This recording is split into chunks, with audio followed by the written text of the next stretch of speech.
the Monday, March 22nd City Council meeting. The meeting is called to order.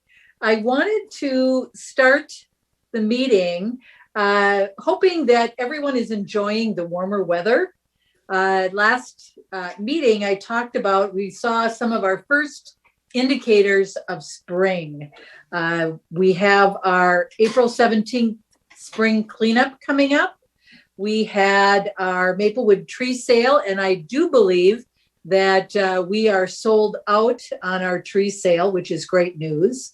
I also indicated we've got registration that was going on for our community garden plots, and we even have an Easter egg event at the Bruin Troop Farm. Well, I'm here to announce that there are more spring indicators. The Easter Bunny arrived at the Maplewood Mall this last weekend to the delight of many small children and their families. The Easter Bunny, there were photo ops for kids, and I am told that there was a lot of people having a lot of fun at the mall. This weekend at the Maplewood Mall, there is a treasure hunt for small children with an Easter theme. You can check out the Maplewood Mall website to learn more about the times for the events. The treasure hunt sounds like it's going to be a pretty fun event. And you still have a chance for a photo with the Easter Bunny. In May, coming up very soon, you can look for the arrival of the food trucks in the Maplewood Mall parking lot and look forward to some outdoor picnics as our weather continues to warm up. Council members, for you, I have talked with City Manager Coleman about setting a goal for returning to in-person council meetings beginning the second Monday of June. And according to my calendar, that will be June 14th. So council members, mark your calendars. That's really what our goal is to get back to in-person meetings on June 14th, no later than June 14th. Now, of course, we will follow all CDC guidelines. Any executive orders by Governor Walz will be followed. We will be social distancing. We'll be wearing masks. But the point is, we will all come together. And that really will be the first time with this new council that we have had a meeting in person, which I'm excited about. This will also apply to all of our city commissions and their commission meetings as well. I am looking forward to that time in June. And also, I have asked City Manager Coleman to start preparing for sunsetting my executive powers, which of course will take a council action. So those are some things looking forward to coming up here in June. There is really a lot to look forward to as we continue to warm up outside and we get more shots in arms. Things are going to be opening up, and I think that that is something that we can all be very grateful about. So council members and staff and those listening, let us do the Pledge of Allegiance. I pledge allegiance to the flag of the United States of America and to the republic for which it stands, one nation, under God, indivisible, with liberty and justice for all. City Clerk Sint, will you do our roll call for us, please? Yes, Councilmember Knutson. Here. Councilmember Villavicencio. Here. Councilmember Cave. Here. Councilmember Juniman. Here. Mayor Abrams. Here. Thank you. Council members, first agenda item is the approval of the agenda. Is there a motion? I move approval. Second. Second. Second. Thank you. Council members, we've already had a workshop, so I'll remind you of our order. It is Councilmember Knutson, Councilmember Villavicencio, Councilmember Cave, and Councilmember Juniman in that order. Is there any further discussion? Councilmember Knutson. No, thank you. Councilmember Villavicencio. None, thank you. Councilmember Cave. No. Councilmember Juniman. Just one item, and that's the climate adaptation plan. Thank you. Okay, thank you. Is there a motion? We got that. Oh, sorry, we got that. All right, then let's take a vote. Councilmember Knudsen, Aye. Councilmember Villavicencio, Aye. Councilmember Cave, Aye. Councilmember Juniman, Aye. and I vote aye as well. I just noticed that we have one cell in our screen that keeps moving, and that was a little bit distracting to me. Sorry about that, everyone. Okay, that is the approval of the agenda, approval of the minutes for March 8th. Is there a motion? I move approval. Second. Moved by Juniman, seconded by Cave, the motion to approve the minutes. Is there any further discussion? Councilmember Knudsen, No, thank you. Villavicencio, No, thank you. Cave, None. and Juniman. No, thank you. Okay, then let's move to a vote. Councilmember Knudsen, Aye. Councilmember Villavicencio, Aye. Councilmember Cave, Aye. Councilmember Juniman, Aye. and I vote aye as well. The minutes are approved. Moving on to appointments and presentations. City Manager Coleman. Thank you, Mayor, members of the City Council. For the calendar update, we have on April 12th, we have commissioner interviews. We have 8 applicants for 5 openings. We have 2 openings on the Heritage Preservation Commission and 1 each on HEDC, Park and Rec, and ENR, our Environmental Natural Resource Group. So there's still time for people to apply, but we plan to bring those forward to you at a workshop on April 12th. At the council meeting, we'll have the annual public safety report. And I think maybe you might have gotten that electronically, but it is really thorough. And I think you're going to be very proud of the work that our public safety department is doing. It's an amazing document, and we're really proud of the work that's happening in the document. Just, it's astounding to me how much really good things they've been doing. April 17th is our spring cleanup, and that's from 8 a.m. to 1 p.m. And I will ask Mr. Thompson to get something out to most of you to see if you're interested in being a part of that, volunteering to greet people. We say we're checking licenses, but I typically just ask people if they're a Maplewood resident, and we let them through. But that's going to be, I think, a busy day. I think a lot of people have been cleaning this past year. I know I have. On May 10th, we're going to have a workshop with our representation from our Multicultural Advisory Committee, a report from them, and also our internal group, the employee team, the MORE team, to hear about the work that they've been doing and the work that they plan to do in the coming year here. So I think that'll be a really good meeting as well to hear about some of the work that we're doing in racial equity. With regard to things that we're working on behalf of the council, the parking space requirement review. I think you might remember a few weeks ago, we approved a contract with HKGI for helping us with the implementation of the 2040 comp plan. And what that is going out and looking where we need to do some rezoning as a consequence of the comp plan. And in that scope of work, we've asked them to work on the parking space requirement review for our commercial area and our north end area as well. So there'll be more to come on that, but there is work underway on that topic. And with administrative citations, there is a first draft of that ordinance that Kennedy and Graven staff helped us with.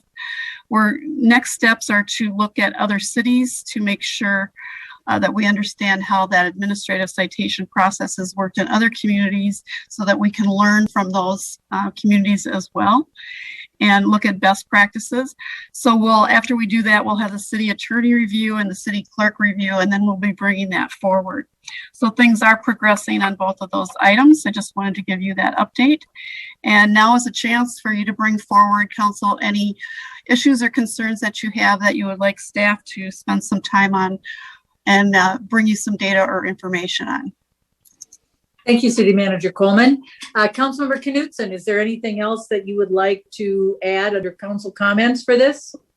No, thank you. Councilmember Villavicencio. No, thanks. Councilmember Cave. Yes, I would like something brought up about the Maplewood Mall. I know there has been numerous incidents out there and there seem to be escalating, and citizens I know have sent emails, and I've received feedback from other ones about what is it that the Maplewood City Council is planning on doing to stop all the violence that's happening out there. Mayor, if I may, would it be appropriate? City Manager Coleman, what I was going to do is I'm going to ask, I know that we have Chief Nadeau on the line. Chief Nadeau, would you like to respond, please? Good evening, Mayor and members of the council. I appreciate the question, Councilmember Cave. We have been working with the Maplewood Mall, obviously on a very frequent basis, and they have had some issues. We had an issue that within the press a couple of weeks ago with a person who had a mental health crisis that also had a gun. That was obviously very uncharacteristic of things that are happening at the mall, but we did work, I think, really well with mall security staff to bring that incident to a successful resolution without any harm to anyone. There has been some other issues that have happened at the mall, and it's not just Maplewood Mall, but Rosedale, Mall of America are having issues with groups of disorderly juveniles or large groups of juveniles. And so in the last couple of weeks, we've been meeting with them regularly. We put together a plan where they are changing some of their rules. For example, they are no longer allowing juveniles to gather in groups of more than 4 on Friday and Saturday nights when they were having most of the problems. Again, this policy echoes what Rosedale and some of the others are doing. And they're also looking at other progressive policies, such as a parental escort policy on Friday and Saturday nights. Again, when Maplewood and some of the other area malls seem to be having problems. In addition to working with our partners at the mall, they brought in some of their ownership companies, regional security directors, and we're having direct conversations with them. We have, in the last weekend on Saturday, we had, I think, 5 police officers from Maplewood that were in the mall working with security, not enforcing mall policies, but making sure that it was a calm and orderly environment. My staff there that was led by Sergeant Steiner reported there was lots of families. The mall was active and was busy. They had no issues. And Maplewood Mall has, in the short term, agreed to bring some of our staff into the mall on overtime at their expense to make sure that safety and security remain a constant and that it's a safe environment for folks. And so certainly we acknowledge that there's been some incidents at the mall, and there was particularly a week ago Saturday. We continue to meet with the mall, examine what the best practices are for area malls, and work with them on either policy changes that they can make that we can support, or again, supporting them as they're dealing with some of the issues like larger crowds of juveniles.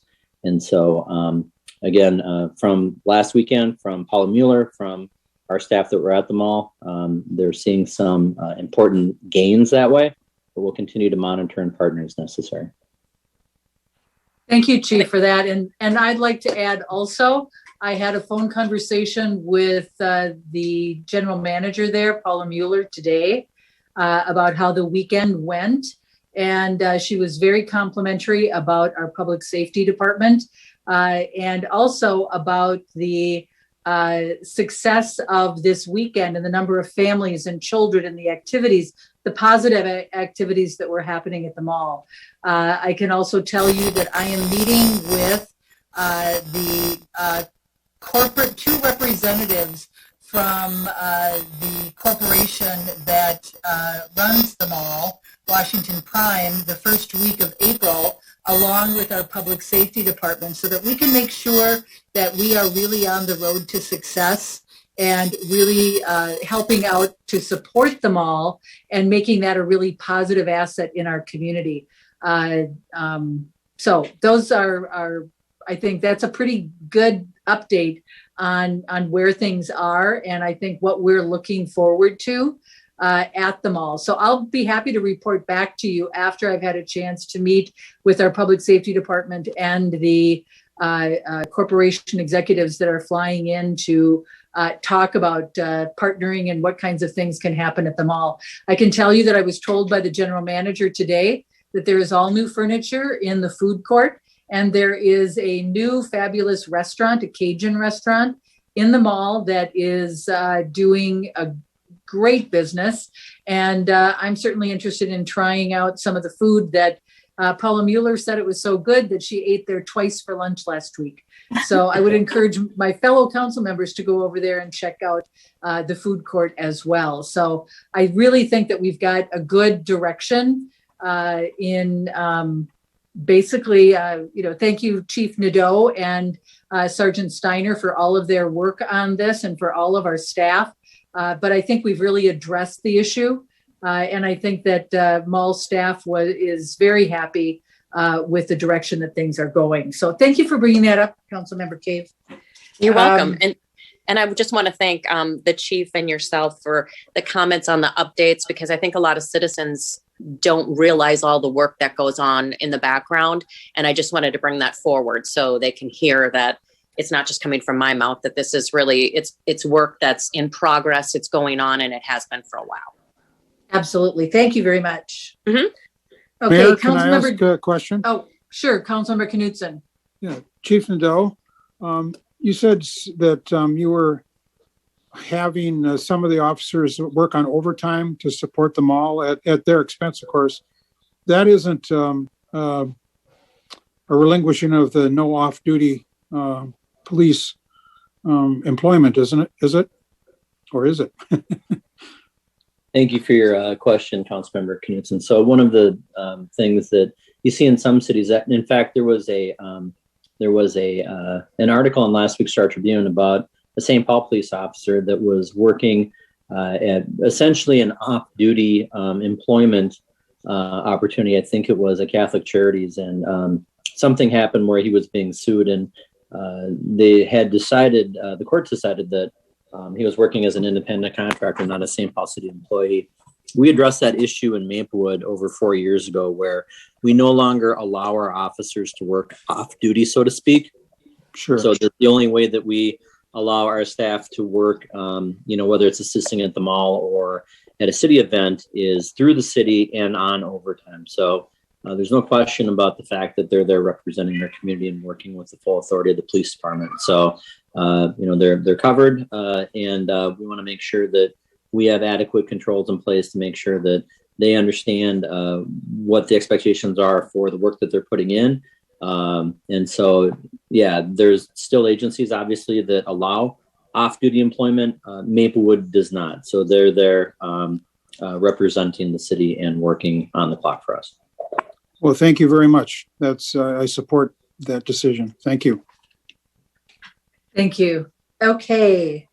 Let's see. Councilmember Juniman, is there anything else that you would like to add? Nothing, Mayor, at this time. Thank you. Okay. Then moving on to council presentations. Councilmember Juniman, you wanted to talk about the climate adaptation plan. Yes. I know, Mayor, you were at the workshop last week, as was I. And I thought it was informative, and they had to whip right along to get everything in, but at least helped people get an idea of what it means. And I certainly was happy to see some young people from our community, meaning young adults, interested in asking questions and wanting us to move forward. So that was a very good thing to hear. And I just wanted my fellow council members, as well as the public, to know that in the next edition of the city newsletter, Maplewood Living, there will be an article about the climate adaptation plan, and then there'll be some information from Sean Finwall, and then the draft of the plan will be coming to the council in May. Well, that's it. Thank you. Thank you very much, Councilmember Juniman. Moving on our agenda, the preliminary general fund budget report fiscal year 2020. Ms. Pulseth, our finance director, this is yours. Thank you, Mayor Abrams. Can everyone hear me okay? Yes, we can. Great. I always want to make sure. So what we're doing tonight is we're going to just briefly go over the general fund budget report for 2020. It is a preliminary report, as you noticed on the staff report. It is preliminary because we are still making entries, so these numbers will change, but I do not at all expect them to change significantly. In fact, the changes that will be made will probably be in the positive direction for the most part, but we are very close to being finished and prepared for our audit. So rather than dive into 2021, I thought it would be a good idea to really give you an idea of where 2020 kind of ended up, and then we'll move forward with our 2021 reports from here on out. So typically we do not do a January and February budget report. We do send you an investment report, which we will continue to do. January and February, we're still very much making entries every single day in both fiscal years that impact. So it's just really hard to give. It's not that we can't give you an accurate report. It's just one that's continually changing day by day. At this point, this time of the year, we have good enough numbers that we think we can give you a very good idea of where we're ending up the year. And our next report in April then will include a quarterly report for March, and then we will continue to provide monthly reports after that. We may very well put them on the consent agenda if that is what the council desires, and maybe just give a quarterly presentation, whatever the council is interested in. So if I really don't have a PowerPoint because, again, it is preliminary, and I really just wanted to hit some high points and give you some information to read if you wish. So if you are following along in your packet, it really starts on packet page number 17. So if you want to kind of just follow around there, I want to hit some high points and then just leave the detail for you to mull over. So generally, the expenditures or the revenues exceeded the expenditures of about 3.4 million in 2020. And if anything, we expect that number to actually go up a small amount. We'll just discuss a couple of things related to that 3.4 million and why that number is so large this year. Again, We'll just stress again that it is preliminary because we're still making entries and running analytical procedures, which generally result in journal entries as well. And it also has not been audited. So if you follow along in the middle of the page where it shows the general fund components, the original budget, the modified budget, and the actual numbers.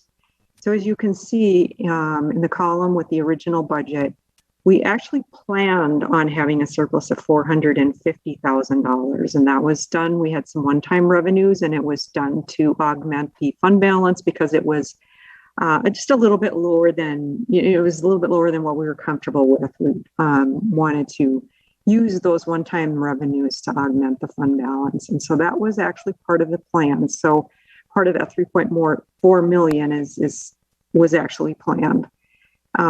Then you look at the second column, the modified budget. So that was modified to reflect the CARES money that came in. That happened in the form of a transfer in. So if you look across that row, the transfer in, you can see where the original budget was 1.2 million. That's primarily transfers from utility funds, overhead, administrative type transfers. We added about 2.1, maybe a little more, in transfers in to cover the CARES money that was coming to the general fund. And the reason it's reflected as a transfer in rather than a revenue is because the CARES money was put into a grant fund for accounting.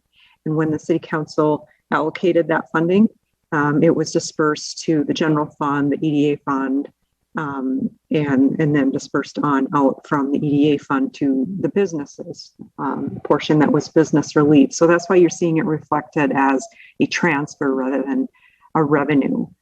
And then in the final column is the actual numbers, basically how the year is ended or how we're expecting it to end, very closely to how we're expecting it to end. So you can see that the revenues came in very close to what we expected them to, and actually a little better. The expenditures almost roughly $1 million lower, and that was also expected due to some mid-year cuts that we made with the unknown circumstances. And the transfers in, of course, again reflects the CARES money. The transfer out of $356,000, that was due to closing out the deficit balance in the recreation fund. So with all of that being said, there was a $3.4 million surplus, if you will, revenues exceeding expenditures, more correct terminology. So the components of that, I mean, where does that come from? Well, very, very roughly, again, we budgeted for $450,000, so that's an easy one. There were market value gains, and actually across the entity, the market value gain was much larger. It was about $250,000, but about $103,000 was attributable to the general fund. And so what that means is it's really a paper gain. So don't think of it as expendable resources. It actually gets reversed again, and we start reporting to you on a book value basis. The city does not buy and sell. There's a buy and hold strategy rather than an attempt to try to play with the market. It's just not safe to do that. So it's a buy and hold strategy that local governments tend to use, and in Minnesota really are required to use. So that market value gain is not really something that you can spend. I won't go into that in detail, but just kind of keep that in mind that $100,000 really isn't a real, it's really a paper gain, and it's not really the 3.4 million really, you might as well just subtract 100,000 right off the top of that. And that just makes it easier. So then the 2.1 million was the CARES grant, and that was to reimburse the city for a number of things, but mostly wages for salaries that were diverted to other purposes. So it wasn't that we didn't spend the CARES money. It was that we didn't spend the budgeted money that would have typically been in place for those wages. So that's actually part of the biggest part of the so-called surplus. And the rest of it is just basically net savings and revenue and losses. Roughly, as I mentioned, we had $1 million in budget cuts in mid-year in the expenditures. We have a $250,000 FEMA grant that we expect to receive, but it will not be received in time for us to book it to 2020. So money was spent for supplies and things that were eligible for the FEMA grant, but we're not able to actually offset those expenditures with the revenue. So that's one of the other reasons that kind of nets out right there. But there were a number of other things, for instance, building permits, the city building permits and plan check fees. The city had some huge school projects that happened that year, and so much higher than normal building permit revenues. I believe it was close to $500,000 when you include the plan check fees. And there were also some revenue losses with regard to, for instance, passport fees and motor vehicle fees because of COVID.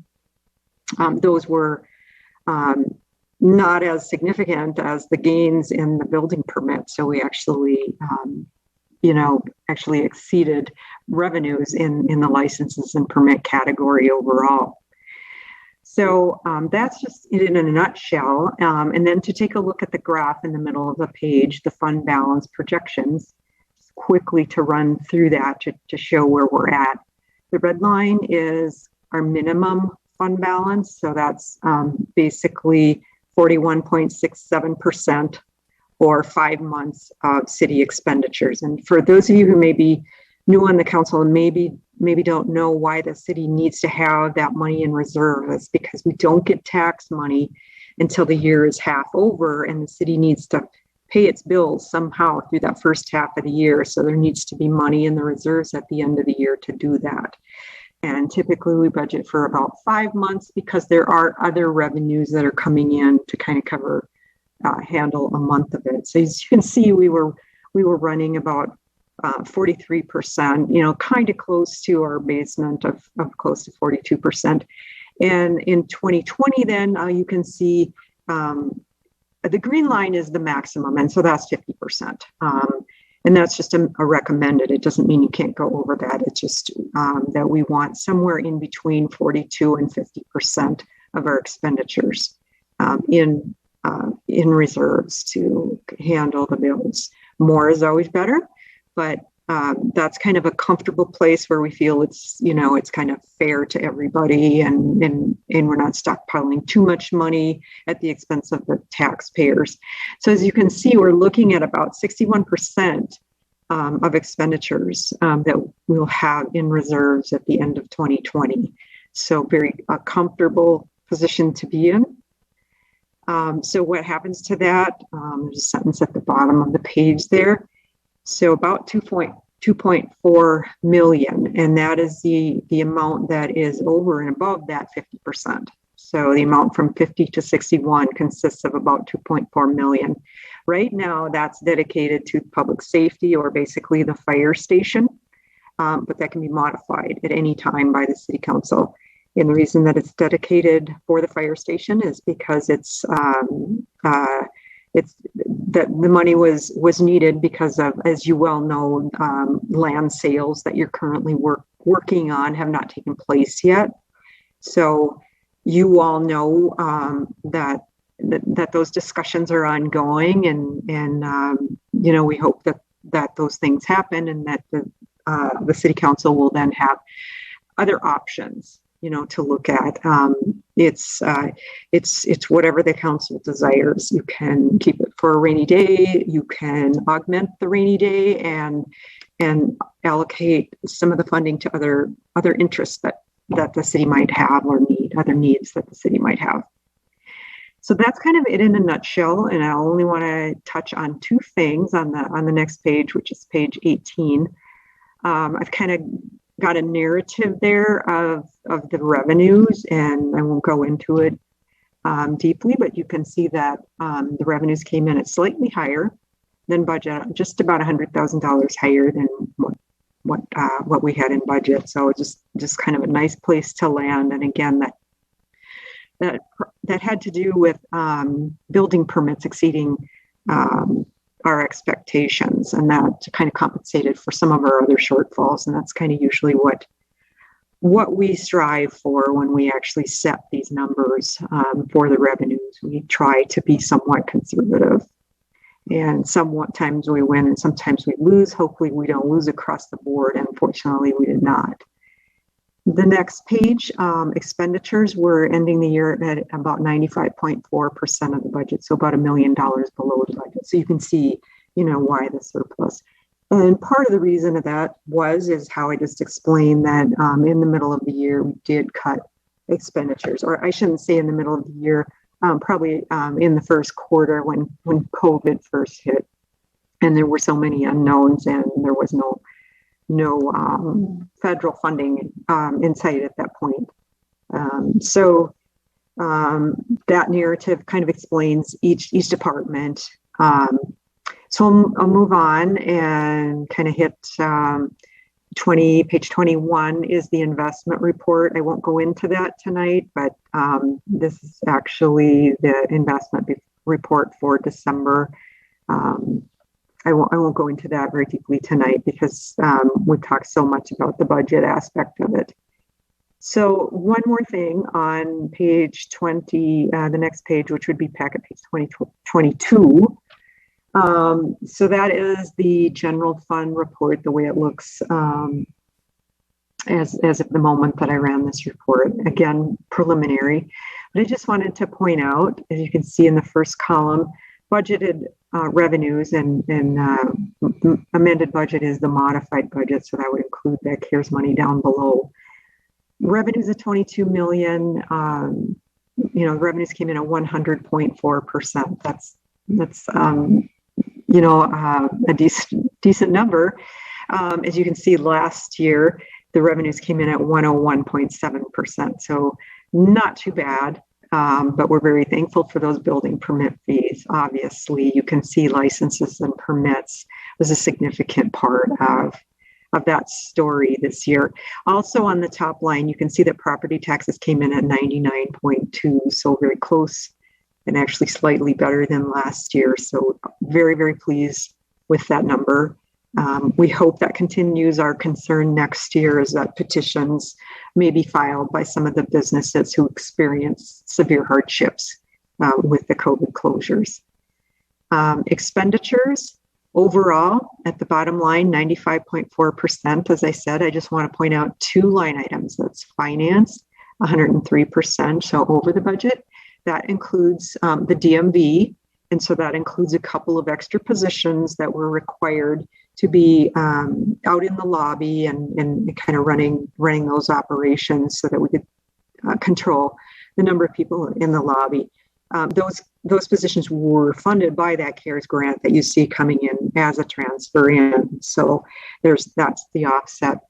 The other one is fire. So fire includes emergency management. All of our PPE and adjustments to the building, all of those expenses came out of that emergency management fund, which is subsequently being reimbursed by FEMA. Now, as I mentioned, we won't book that revenue until 2021, but that's the reason that fire is over budget, is because of those emergency management expenses related to COVID. And we don't even have to really consider that COVID grant because it's actually going to be covered by a FEMA grant. So in the end, as you can see, the transfers in includes that COVID money. The budget was modified to include that. And you can see the 3.4 million being the, the surplus, not including the 450 that was, or including the 450 that was planned and the 100,000 in paper games. So the rest of the report is simply line items. If you're so inclined, to go through everything, certainly do so, and certainly contact us with any questions that you might have in any part of the budget. So that's it in a nutshell. I don't want to belabor this any further as you have a busy schedule tonight, but I will certainly stand for questions if you have any. Thank you, Finance Director Paulseth. Much appreciated. Good report. Let's do a round robin with the council and see if there are any questions. Councilmember Knudsen. No question, just a comment that, a lot of this year we had a lot of good luck. But on the other hand, we did some amazing stewardship. When you read the narratives about the revenue and expenses, most of the expenses were under. And that takes discipline and leadership. So want to just go on record saying thank you, everyone, for a great job. Thank you. Councilmember Villavicencio. Yes, thanks for that comment, Knudsen, as you were on the council during, the beginning of this, pandemic. And so thank you for your leadership and the mayor's leadership as well. I guess, I don't know if it's maybe a question or a comment. It's kind of both. It's, I guess my thoughts are, and maybe this isn't the appropriate time to ask, but I guess I think of it when I'm looking at the budget is given everything that we know and given the fact that we will be going back to in-person events or, meetings at least, I'm wondering if and when will we be doing any parks programming in the future? Thank you for that question, Councilmember Villavicencio.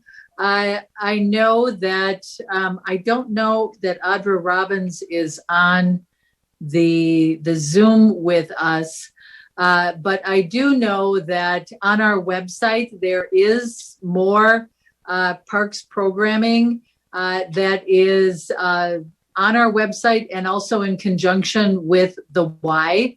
And I think it was also on, is it City Manager Coleman, was it just in the most recent Living?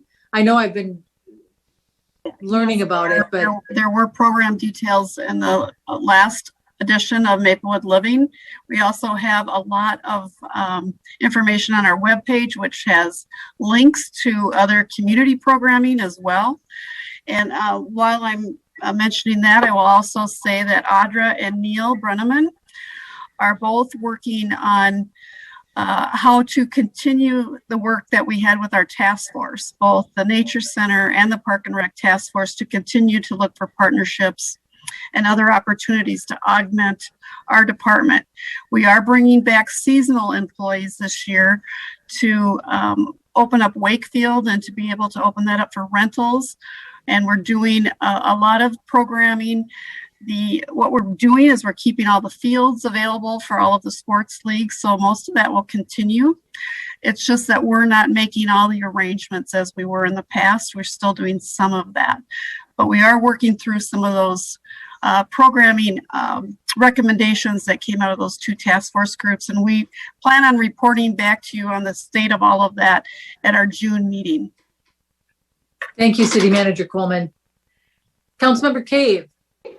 Just a comment, just a great job, and kudos to staff for doing such a good job on this preliminary report. Thank you. Councilmember Juniman. Yeah, what they all said. Thanks to finance staff for this report. And I think it's, for where we've been in the past year, it's pretty good news. I concur. It was a challenging year, that's for sure. We're not out of the woods, but I think things are, I think we have staff in place that are doing an amazing job at guiding us through this. So thank you for that report. Moving on to the consent agenda. There are 4 items on the consent agenda. Is there a motion? I move approval of consent agenda items G1 through 4. Okay, moved by Juniman. Is there a second? Second. Second by Councilmember Cave. Motion to approve items G1 through 4 on the consent agenda. Is there any discussion? Hearing none, then let's move to a vote. Councilmember Knudsen. Aye. Councilmember Villavicencio. Aye. Councilmember Cave. Aye. Councilmember Juniman. Aye. And I vote aye as well.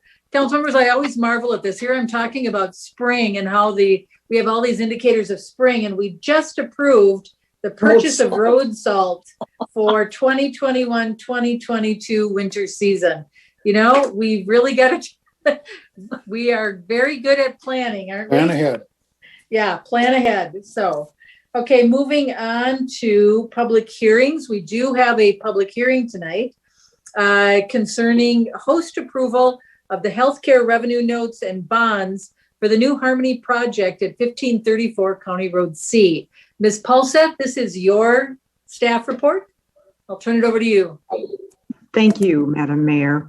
I do want to point out, to start out with, that the city's bond counsel, Sophia Leike, is on tonight and is willing to answer any legal questions that you might have or any other questions that she could possibly answer regarding the project. I will just quickly go over this project. What we're really considering tonight, or what the council is considering, I should say, is the financing of this project. The city of Maplewood will not be involved in the financing of the project, just providing host approval, since the project, the New Harmony Care Center, will be located in the city of Maplewood. And I don't want to really go into too much about the project because it's in your staff report. But very briefly, the New Harmony Care Center project will be located at 1534 County Road C East. And it consists of a new senior healthcare and housing facility, including approximately 48 skilled nursing beds, 16 transitional skilled nursing beds, 35 independent suite apartment units, 36 assisted living apartment units, 14 memory care apartment units, and 12 care suite apartment units. So a very nice project.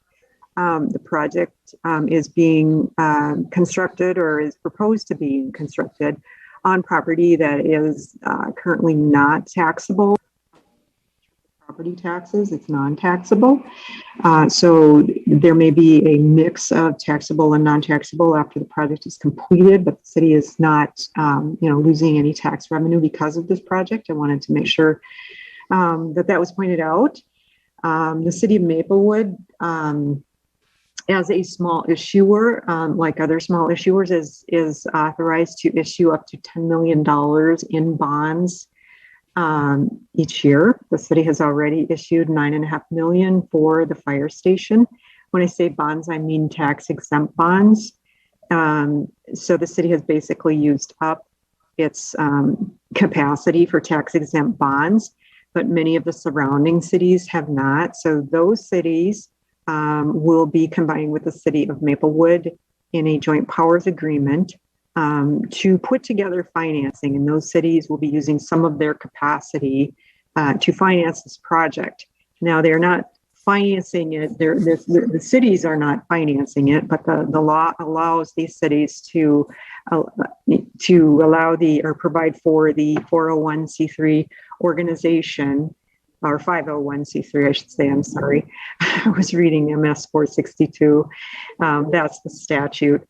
But the law allows the cities to do this. It allows them to provide this capacity for the 501c3 to issue tax exempt bonds, given to the extent of the 10 million capacity or portion thereof that each city would have. It does not in any way hurt the cities, any of these cities, including the city of Maplewood, their bond rating. It does not constitute a debt against the cities or does not affect their debt limits other than the tax exempt financing that they're authorized to the 10 million. It does affect that limit, but it does not affect the city's debt limits. So it's very non-controversial in that regard. There's no harm done. Even if the bonds were defaulted on, it really wouldn't impact the cities. Maybe the bond attorney could argue in some way that they could be, but it generally we would not say that. And I'll certainly allow Sophie to speak to that if anyone has any further questions regarding that. But Madam Mayor, what the staff is asking for tonight is that you conduct the public hearing and take any input. And after you close the public hearing, it would be the staff recommendation that the council would adopt the resolution giving host approval to the issuance of the bonds for this project.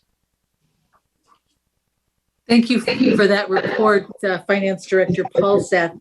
I'm going to, in a moment, give Sophia Lakey an opportunity to weigh in and make any comments that she may want to make. And then just so that everyone is aware on how this is going to go, once we hear from Sophia, anything that she wants to add to the presentation, I'll give council members an opportunity to ask questions of Ms. Paulseth or Ms. Lakey. And then I will open up the public hearing. And then I will turn to Mr. Folds and he can indicate who, if anyone is on the Zoom call and would like to present at the public hearing. We will listen to any individual who wants to contribute something to the public hearing. And then I'll close the public hearing. And if there were any questions asked during that time, at that time, Ms. Paulseth and Ms. Lakey can answer those questions. And then after that, the council will have another opportunity to, we'll actually discuss the proposal and the motion that's before us.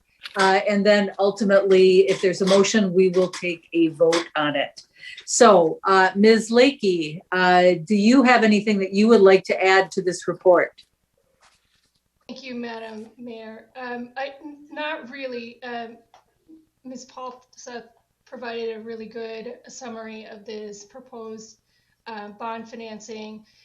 We are here today as a requirement under Section 147F of the IRS Code, which requires the city to hold a public hearing and after the public hearing to provide its approval as the host city.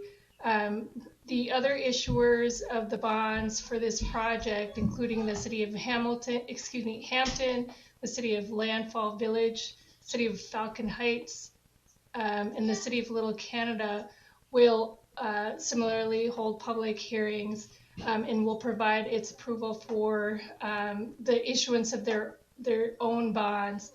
But because the project is proposed to be built in the city of Maplewood, is required to hold a public hearing and to provide its host approval following the public hearing. It's true that the city it has a 10 million limit. That's what's sometimes called as the BQ limit. The city is authorized to issue in any calendar year an amount up to 10 million as tax-exempt bank qualified bonds. The city can, in fact, issue more than that, but the limit relates to the amount that the city can issue as BQ, which is stands for bank qualified and normally come with lower interest rates. The city is also being asked to execute a joint powers agreement, which is another requirement under the law, under the Minnesota statutes 462C, which requires, which limits a city's ability to finance housing programs and developments that are outside of their jurisdictional boundaries, except to the extent a joint powers agreement is entered into. And that's the purpose of that. I'll take any questions that any of the council members may have. Thank you, Ms. Lakey.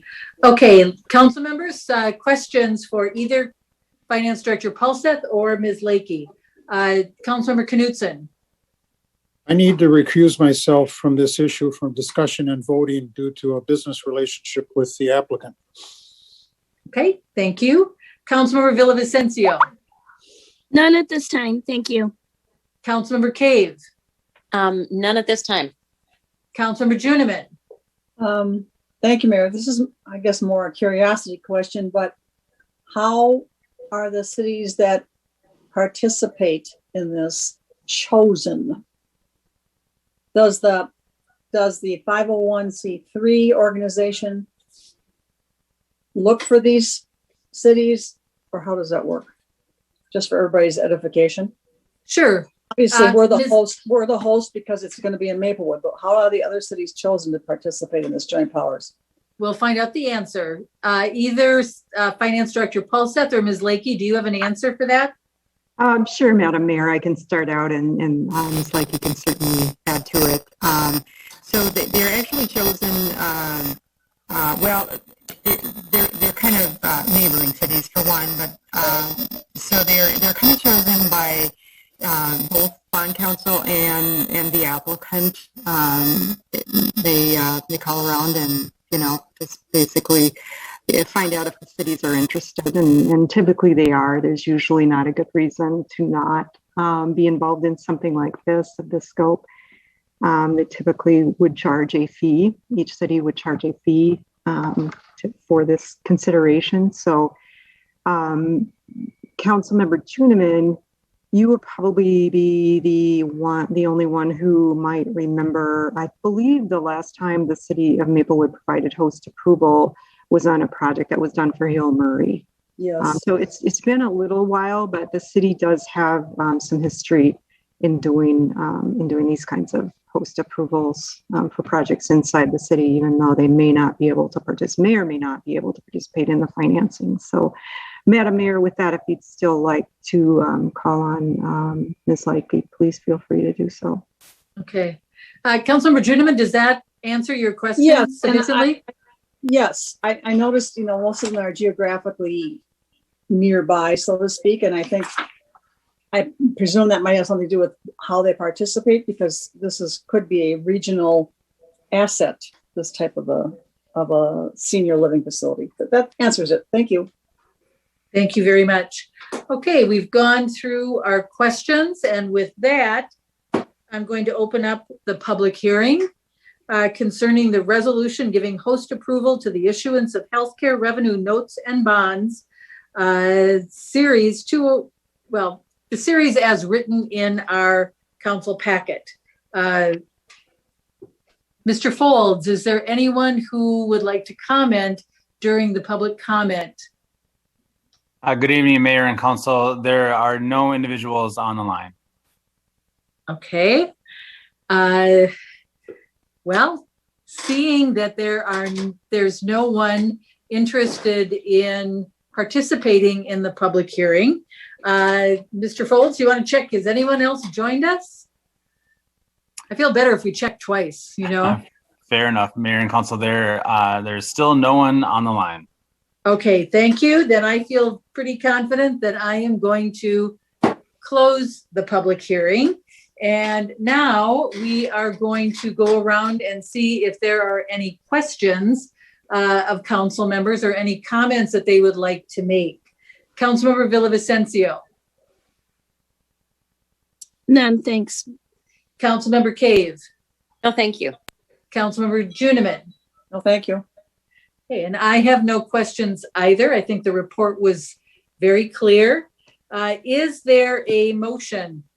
Yes, I will move the resolution giving host approval to the issuance of healthcare revenue notes and bonds for the cities of Hampton, Lamphall Village, Falcon Heights, Little Canada for the New Harmony Project and approving a joint powers agreement.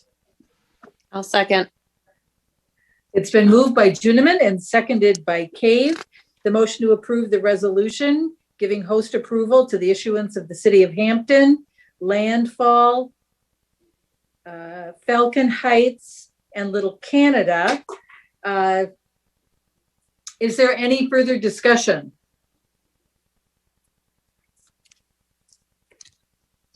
Councilmember Villavicencio, anything else? Nope. Councilmember Cave? No. Councilmember Juniman? No, thank you. Okay. Then let's move to a vote. Councilmember Knudsen, do you want to record your abstention for the record? I abstain. Okay, thank you. Councilmember Villavicencio? Aye. Councilmember Cave? Aye. Councilmember Juniman? Aye. And I vote aye as well. Thank you very much. I think this will be a really great asset for our community. And I want to thank the 4 other cities that are assisting us with this issuance of bonds for this project. So thank you to them. Moving on to our agenda, we have no unfinished business. We do have new business. Mr. Thompson, we are going to be talking about the North Fire Station conditional use permit and the design review resolution. Thank you, Mayor and Council. Can you hear me and can you see my screen? Yes, we can. Thank you. Great. So thank you, Mayor and Council. This is a project that the Council is very familiar with. It's the construction of the new North Fire Station at Hazelwood and County Road C. We're bringing it to the Council tonight for review of the land use application. So even though it's a city project, it is still subject to the city's land use and zoning regulations. And so we have processed the development application. And tonight we're just bringing forward those 2 items that require land use approvals. First being an amendment to the conditional use permit for use as a public facility on this site. And then second is for the review under our design guidelines or design regulations in our city code. So I know that the Council is very familiar with the project. So I'm not going to spend a ton of time reviewing the plans that have been submitted because they are the same plans that the Council approved for issuance of bids. So these are the plans that were submitted for the applications and then were reviewed by both the Planning Commission and the Community Design Review Board. Maybe focus on the review of our 2 things. One, the boards and commissions review, as well as just the public comments, public hearings that were held at the Planning Commission. So the Community Design Review Board reviewed it. They had a number of questions, spent a good amount of time reviewing both the civil and architectural plans, asked questions about just the site impacts to the trees, as well as some of the design choices for building materials, signage, layout of the site, etc. In the end, they did recommend approval of the project with one really quite minor change, and that was swapping out the N on on the top image here of the renderings. That N on that tower structure didn't because the South Fire Station doesn't have an S, they just recommend that swap out with another logo for the fire department or for the city. So that was, even after the review, that was really the only change they had to the plans. Nothing that's substantive on building materials. They had positive and affirmative comments for moving forward with the design as it was bid. And then the Planning Commission, they did hold a public hearing on the project. No one appeared at the public hearing, but they also spent some time on the project. Their focus was a little bit on the landscaping and tree removal. As the council knows, there's a fire station on the site today, but the easterly kind of half of the property is fairly wooded. And this building footprint has a larger footprint and would have some of those site improvements going into those existing wooded areas. So we did do a comprehensive review under our natural resource protection ordinances. The site is wooded, but a lot of the significant majority of the trees on the east side of the lot are actually invasive species. They're Siberian elms, which are not native and are classified as invasive, and therefore are exempt from our tree removal requirements. So there still is some tree replacement that, just given the amount of trees that would be removed, there's some replacement that's not able to be accommodated on site. So there could be some allowances for, in lieu of paying into the city's tree fund, doing some invasive species removal, some enhancements around the stormwater management facilities and landscaping, as well as the opportunities to do as much of the tree planting on the site itself. But after the public hearing, the Planning Commission did recommend approval of the project. I would note that I know there were some neighborhood comments that were included in the staff report. Again, they came about as just our standard process of notifying neighbors within 500 feet of a property when we receive a development application. We received a number of responses, one particularly from the neighbor directly to the south of the station with some technical questions. I know Chief Mondor had, after that, we received that letter, did have a direct correspondence, but we're able to relay on that the proposed site improvements are a significant improvement of the existing stormwater conditions. There really is no surface water or stormwater management on this site today, given its age and the requirements at the time. And so there is some drainage that comes off that site. But under the new and current stormwater requirements, all of the runoff from the hard surfaces, the building, parking lot areas, will be directed to infiltration basins where that stormwater will be treated and properly managed so to avoid directing or discharging any of that stormwater and drainage onto those properties to the south. So with that, we have included resolutions in your packet, which would approve both the conditional use permit amendment and the design review as recommended by the CDRB and the Planning Commission. I know Chief Mondor is on the call tonight to answer any questions the council may have on the project. I'm happy to answer any questions on the specifics of the development review. So with that, Mayor, I am happy to answer those questions. Thank you, Mr. Thompson. Let's go to the council and see if they have any questions. Councilmember Knudsen. Yeah, I have a question for Chief Mondor. Okay, go ahead. Yeah, going back to that N on the building, I talked to former Chief Lucan, and he said you wanted the N there so that your guys could remember where to bring the fire rigs back to. Is that true, or is that just Lucan? That's Chief Lucan's shenanigans again. No,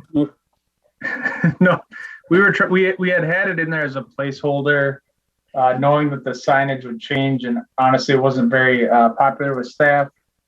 We took the design review board's comments to heart, and we've actually replaced that with the Maplewood logo, the City of Maplewood logo, and think that looks more appropriate. Thanks, Chief. Thank you very much. Any other questions? Mr. Knudsen? No. Councilmember Villavicencio. Yes, so I live like a stone's throw away from that location, and I've actually, interestingly enough, had a few neighbors ask me if, since the actual fire station itself is going to be larger, will it be any more noisier in the neighborhood? Chief Mondor. There will be, Mayor and Council, there will be increased volume out of that station. It was detailed a little bit in your report. We anticipate approximately 2,500 additional calls coming out of that station. That was a concern from a neighbor to the south as well. And there are certain statutory requirements that we have to follow regarding lights and siren utilization, but we have set an expectation of being respectful of the neighbors, and the neighbors have said that we've been excellent neighbors, and we continue to, we plan to hold up to that reputation. So there could be some increased noise given the increased call volume, but we will do everything we can to be respectful of the neighborhood. Thank you. Any other questions, Councilmember Villavicencio? No, and thank you all for all the hard work you do. I shouldn't say I love hearing you go by, but I know that you guys are working hard when I hear you go by. So thank you. Councilmember Cave. No questions at this time, thanks. Councilmember Juniman. Well, I wonder what Councilmember Juniman is going to ask about. I guess I should have been at the Planning Commission meeting about the tree preservation issue. While there are some weedy, no good trees, there are also 39 significant trees, which is a fairly significant number, by the way. And then there's that large bur oak, which is in the right of way at the right at the corner. And I just would like to have everybody hear how we intend to cover these things. How are we going to take care of this? First of all, preserving and taking care of that large bur oak, and then what happens when there isn't room to put as many tree replacement inches on this property.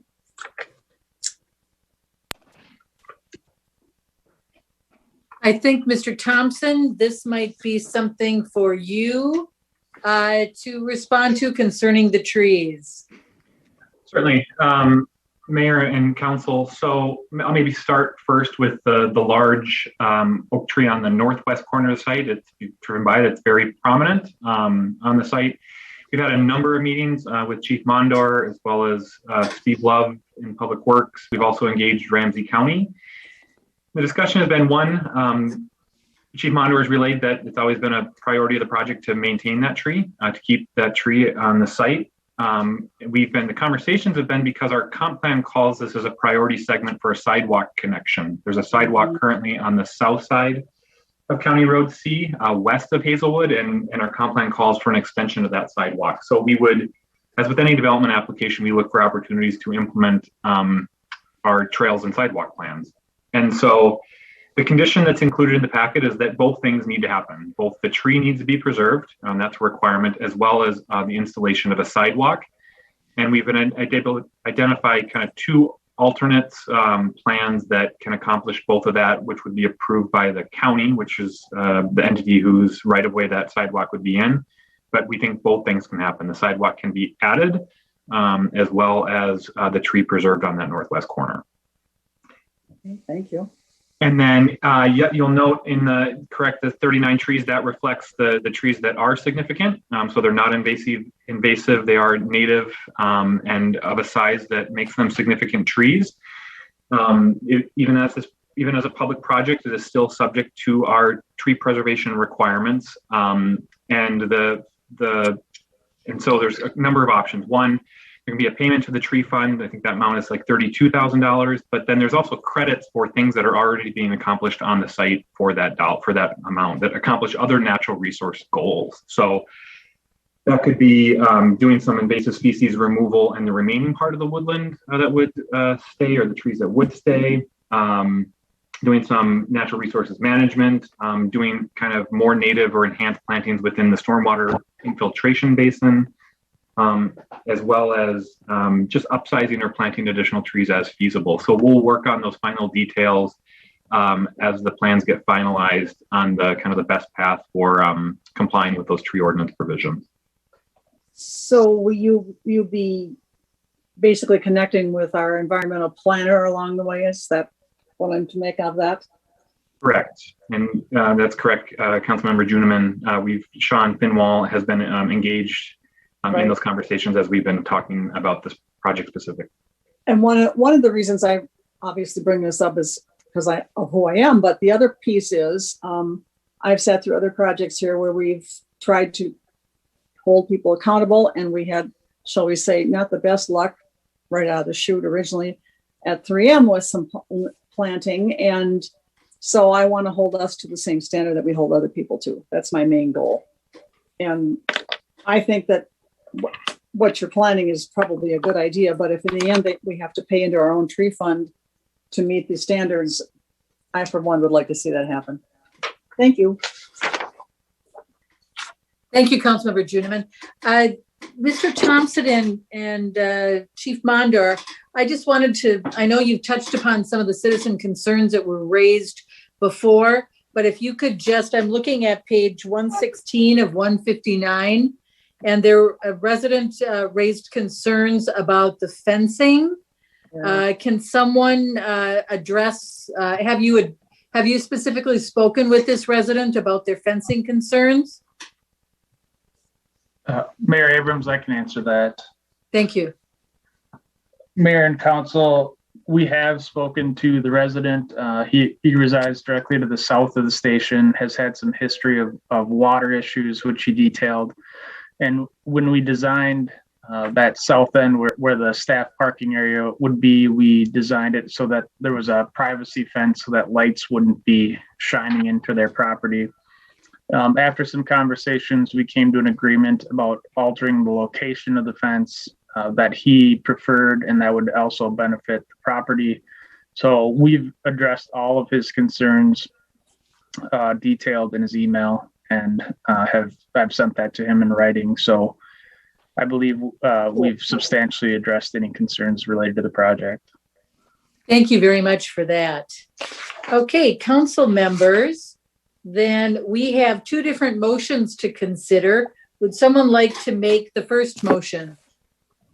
I move approval of the conditional use permit amendment resolution for the new fire station, North Fire Station at 1530 County Road C East.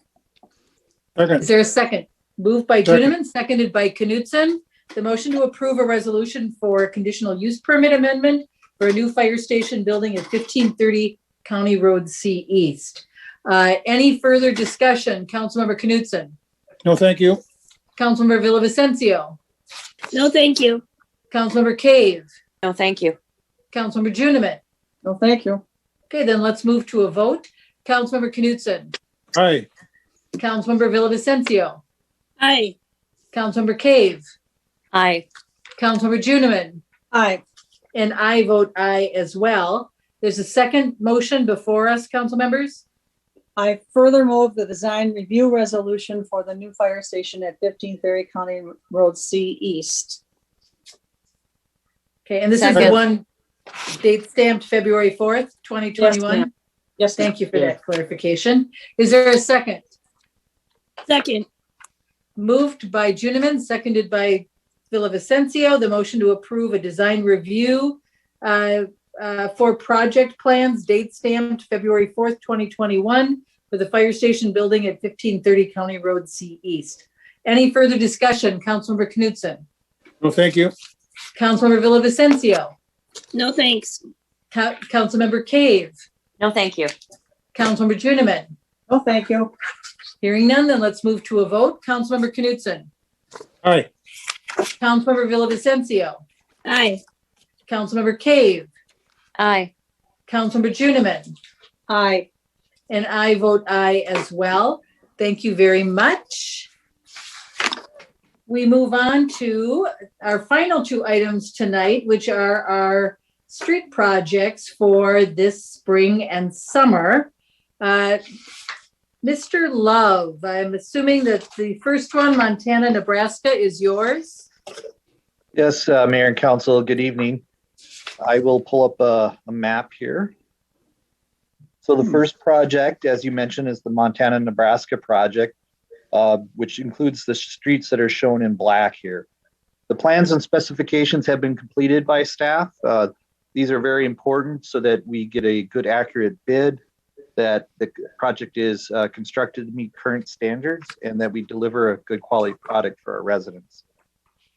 With that, staff does recommend for the first motion here to approve the resolution of approving the plans and specification and advertising for bids for Montana, Nebraska area pavement rehabilitation city project 2008. And then the second motion is related to ordering the preparation of the assessment roll. And as a reminder, the assessment hearing is tentatively scheduled to take place in early September later this year. And that's being done again to try to limit the amount of interest that might occur to residents between the assessment hearing and when it's certified to their taxes, as a way to kind of take into account the struggles that people have during this time with COVID. So the second motion is to approve the attached resolution ordering preparation of assessment roll for the Montana, Nebraska area pavement rehabilitation project, city project 2008. And with that, I'm available for any questions.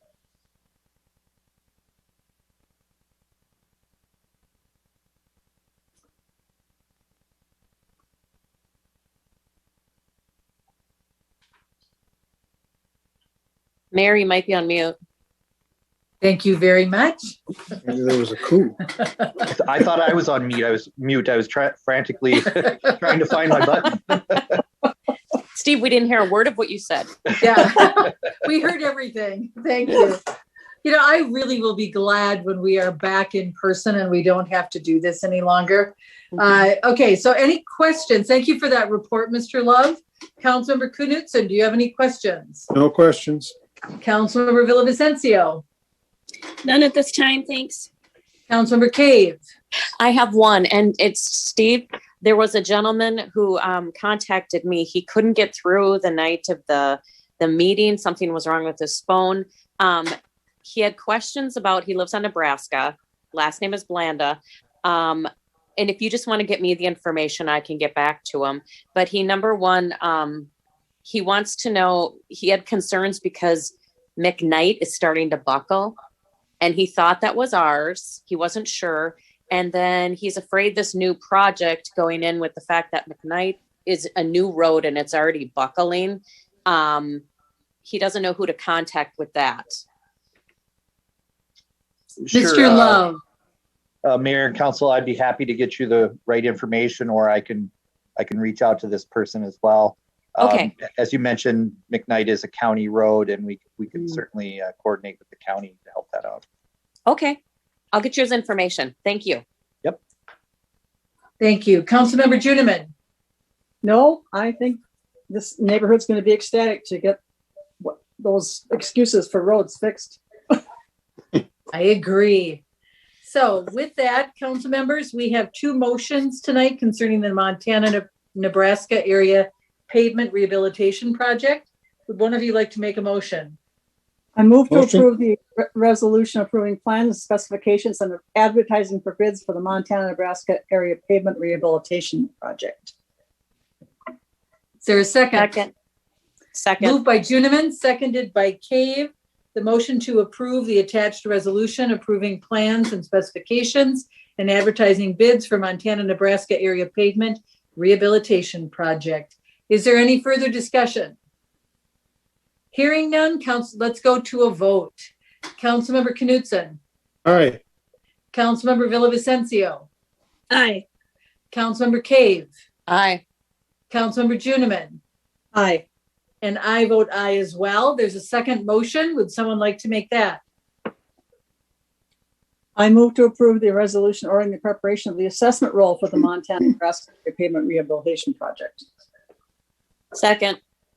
Moved by Juniman, seconded by Cave. The motion to approve the attached resolution ordering preparation of assessment roll for Montana, Nebraska area pavement rehabilitation project. Is there any discussion? Hearing none, then let's go to a vote. Councilmember Knutson. Aye. Councilmember Villavicencio. Aye. Councilmember Cave. Aye. Councilmember Juniman. Aye. And I vote aye as well. Let us go to our next street project, Southcrest Ferndale Area Pavement Rehabilitation City Project. Mr. Love. Yes, Mayor and Council. So very much like the last project, our plans and specifications have been prepared and are ready for bid. Again, they are very essential for both the bidding process and the construction process. Make sure that we deliver a good quality product to our residents. And similar to the last project, the resolution for preparation of assessment roll, that assessment hearing would take place early September of this year. With that, staff is recommending the approval of the motions for, sorry about that, all the dogs barking got me distracted here. Staff does recommend both the motion to approve the attached resolution approving plans and specification and advertisement for bids for the Southcrest Ferndale area pavement rehabilitation project, City Project 2009, along with the motion for the resolution ordering preparation of the assessment roll for the project. With that, I'm available for any questions. Thank you, Mr. Love. Are there any questions, council members? Councilmember Knudsen. Well, thank you. Councilmember Villavicencio. No, thanks. Councilmember Cave. No, thank you. Councilmember Juniman. No, thank you. Okay, and I have no questions either. Council members, would one of you like to make the motion? One of two Motion motions. to First approve one. the attached resolution approving plans and specifications for and advertising for bids for Southwest Ferndale area pavement rehabilitation City Project 2009. Second. Moved by Knudsen, seconded by Juniman. The motion to approve the attached resolution approving plans and specifications and advertising bids for Southcrest Ferndale area pavement rehabilitation project. Any further discussion?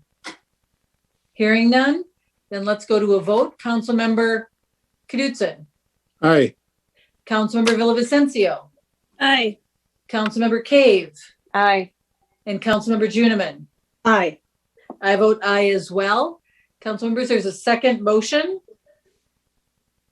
Motion to approve the attached resolution ordering preparation of assessment roll for Southwest Ferndale area pavement rehabilitation City Project 2009.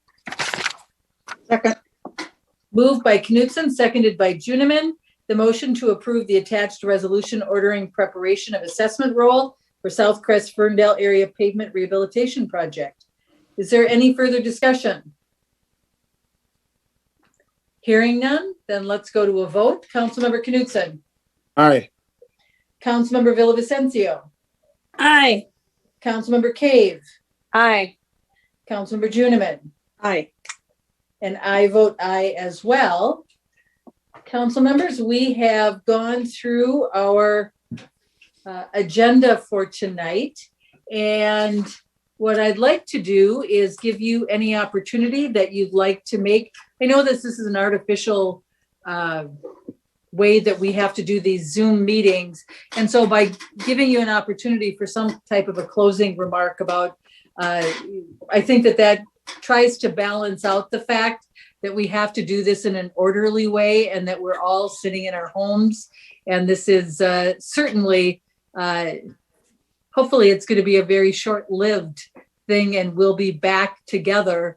And so we'll have a little bit freer discussion and won't have to have such an artificial plan. But Councilmember Knudsen, are there any closing remarks that you would like to make? Well, my wife and I got our second COVID shots, Madeira, over the week, and all I can tell you is I was a little loopy, and my staff said they didn't notice it. So, so what the heck? No, it was a good week. It feels good to get vaccinated, and but I'm not letting my guard down. So we're staying steadfast. That's good. Thanks. Thank you for that. Councilmember Villavicencio. None this time. Thank you. Councilmember Cave. No, I just welcome spring and hopefully we can get outdoors and spend some more time with our family when it's safe. Thank you. Thank you. Councilmember Juniman. Thank you, Mayor.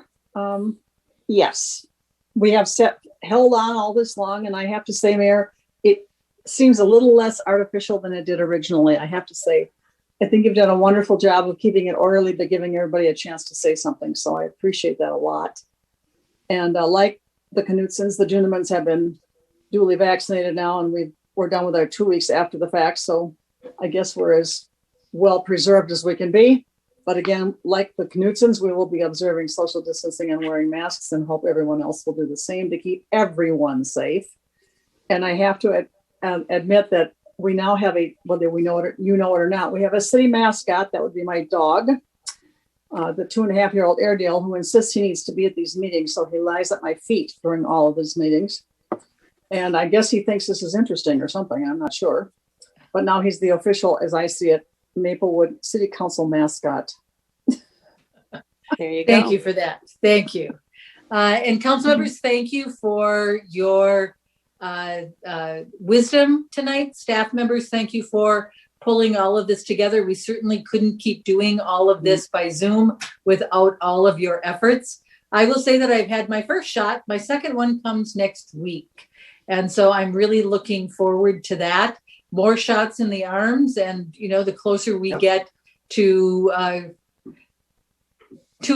going back to some things that we really have missed, that we all have missed, and I'm so looking forward to that.